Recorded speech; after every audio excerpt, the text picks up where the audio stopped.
বলে সেই সামান্য দুর্বল আমলটা কি? বলে একটা আল্লাহর ভিন্ন মাখলুক বিড়ালের ঘরের মধ্যে ঢুকাইয়া বেঁধে রেখেছে, নিজেও খানা দেয় না, ছেড়েও দেয় না, বিড়াল বাইরে গিয়া কোনো খানা খাবে। বিড়ালটা ঘরে বেঁধে রাখার কারণে ধুকে ধুকে ধুকে ধুকে ক্ষুধার তৃষ্ণায় মরে গেল।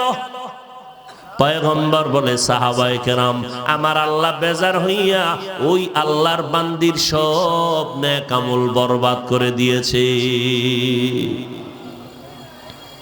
আর এক আল্লাহর বান্দি জীবনে এমন কোন গুনাহ নাই, করে নাই, জীবন ভর গুনাহ করে করে সারা জীবনটাকে নষ্ট করেছে, কিন্তু একটা সামান্য নেক আমল করার কারণে আল্লাহ তার জীবনের সব গুনাহ মাফ করে দিলেন। বলে কি সামান্য নেক আমল কি? ওই একজন গুনাহগার বান্দি একদিন রাস্তা দিয়ে হেঁটে যায়।